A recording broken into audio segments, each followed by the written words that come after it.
Hebu niulize swali. Hivi ni nani alituambia kwamba mwanaume wa kweli ni yule mwenye wanawake wengi? Kwamba mwanamke mmoja hatoshi?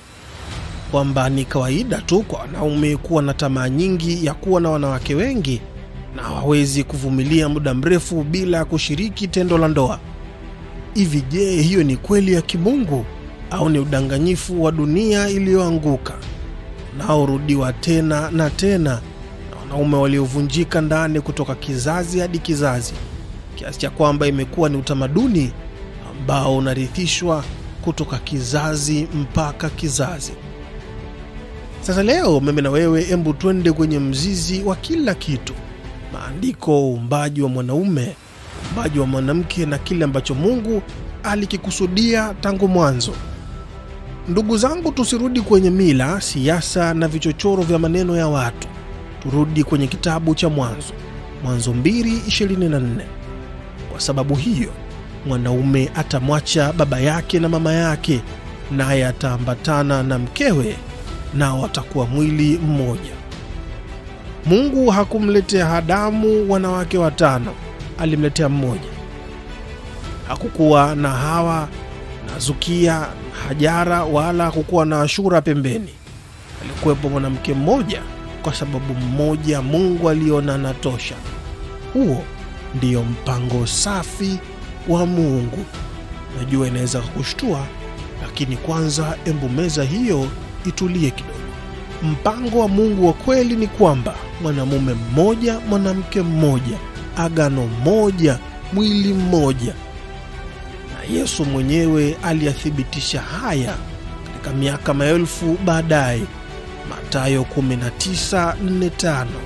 Hapo mwanzo Muumba aliwaumba mume na mke, akasema, kwa sababu hiyo mwanamume atamwacha baba na mama yake, ataungana na mke wake, nao watakuwa mwili mmoja. Mpango haujabadilika. Dhambi iliingia, lakini mpango wa Mungu ulipaswa kusimama imara tangu mwanzo. Ni kweli, najua watu wengi sana huwa wanapenda kuchukua mfano wa Ibrahimu, Yakobo, Daudi, Sulemani na wengine wengi katika Biblia ambao walikuwa na wanawake wengi, na wala hata alipingiki. Ni kweli, Abraham, Yakobo, Daudi, Sulemani na wengine wengi ni kweli walikuwa na wanawake wengi. Na watu wengine husema kwamba ukiangalia Biblia ilikuwa ya kawaida kwa hili swala la mwanaume kuwa na wanawake wengi, kwani hiyo sio dhambi. Lakini ngoja tuliweke hili wazi: Biblia inaandika historia ya dhambi, lakini haibariki dhambi hata kidogo. Hilo likae kichwani. Biblia haijaandika kila kitu kama mfano wa kuigwa, mengine yameandikwa kama onyo. Hebu tuangalie kwa undani. Ibrahimu alipomchukua Hagari, ugomvi, chuki na mkanganyiko ndani ya familia ukaingia. Yakobo alipomchukua Lea na Raheli, dada, wakawa maasimu. Familia ikajawa na wivu na ugomvi ndani yake. Daudi alikuwa na wanawake wengi, nyumba yake ikajawa uzinzi, ubakaji, mauaji na vita vya ndani. Suleiman ndo usiseme kabisa. Suleiman alikuwa na 700 wake na masuria 300, lakini mwisho wa siku wote wakaugeuza moyo wake kutoka kwa Mungu. Katika kitabu cha Wafalme wa Kwanza 11:4 inasema, wake zake walimgeuza moyo wake kufuatia miungu mingine. Moyo wake haukuwa kamili kwa Bwana Mungu wake. Kila wakati mwanaume alipoongeza mwanamke, maisha yake yaliharibika, kwa sababu wanawake zaidi hawakuwahi kumtosheleza mwanaume, walizidisha matatizo yake tu. Kuna kauli tunazozisikia kila wakati: wanaume wana tamaa nyingi, wanaume hawavumilii bila tendo la ndoa, ni biolojia tu wala sio dhambi. Lakini ukweli ni upi? Ili swala tukienda kwa kina wala hata sio kweli. Hizo ni sababu za kuhalalisha tamaa na uzinzi na uvunjifu wa maagano ya kimungu. Si ukweli wa Mungu hata kidogo. Na ukweli wa Mungu ni huu hapa: tamaa ya ngono ni kweli na nguvu, lakini si kila kitu kisichoweza kudhibitiwa. Katika kitabu cha Tito wa pili 11:12, neema ya Mungu huwafundisha kukataa ubaya na tamaa za kidunia na kuishi maisha ya kiasi, haki na kumcha Mungu. Katika kitabu cha Wagalatia 5:22-23 kuna matunda ya Roho yanatajwa hapa. Lakini tunda la Roho ni upendo, furaha, amani, uvumilivu, utu wema, fadhili, uaminifu, upole, kiasi. Juu ya mambo kama hayo hakuna sheria. Kumbuka tu kuna neno kiasi na uvumilivu ndani yake.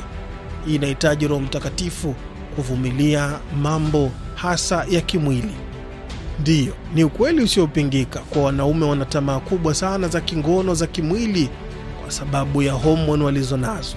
Na wala hata si uongo, wanaume ni wa kuona kwa macho. Macho ya mwanamume ni tatizo, yakiona yanatamani. Lakini sisi si wanyama. Sisi ni wana wa Mungu. Tumeitwa kutawala miili yetu, siyo kutawaliwa nayo. Kitabu cha Wathesalonike wa kwanza 4:4 inasema, kila mmoja wenu ajifunze kutawala mwili wake mwenyewe kwa utakatifu na heshima. Wanaume wengi wa leo wamefundishwa kuwa ukiwa na wanawake wengi wewe ni mwanaume wa kweli. Kuwa na wake 2 au 3 ni halali na ni kawaida. Uume ni uwezo wa kumiliki wanawake wengi, lakini hiyo siyo wanaume wa kimungu. Hiyo ni wanaume wa tamaa, na hiyo ni uongo wa Ibilisi. Wanaume wa kweli ulioandikwa katika kitabu cha Waefeso 5:24, enyi wanaume wapendeni wake zenu kama Kristo alivyolipenda kanisa akajitoa nafsi yake kwa ajili yake. Kristo hakuwa na wake wengi, badala yake alikuwa na bibi harusi mmoja, kanisa lake peke yake. Kimbizani na miili, anajenga agano na kanisa lake peke yake. Angalia ulimwengu wa leo, familia zilizovunjika, watoto wa mitaani bila baba, wanawake walioumizwa na wanaume waliopoteza utambulisho wao. Sasa hili ni kwa nini? Kwa sababu wanaume waliamini uongo kwamba mwanamke mmoja hatoshi. Lakini kila mara matokeo yake ni haya: mwanaume huishi na pengo ndani yake, mwanamke huachwa na majeraha, watoto hukua na machafuko, na Mungu hukosa heshima kwa wanadamu. Ndugu zangu, ukweli uzungumzwe. Kimungu, mwanamke mmoja anatosha kwa mwanamume mmoja. Na kama unahisi hautosheki, labda si kwa sababu ya mwanamke ni mdogo au hakutoshi, badala yake wewe ndani yako haujakaa unakotakiwa kukaa. Mungu hatuiti tu kuwa wanaume. Mungu hutuita kuwa wanaume wa kiroho, wenye heshima, uaminifu na upendo wa kweli.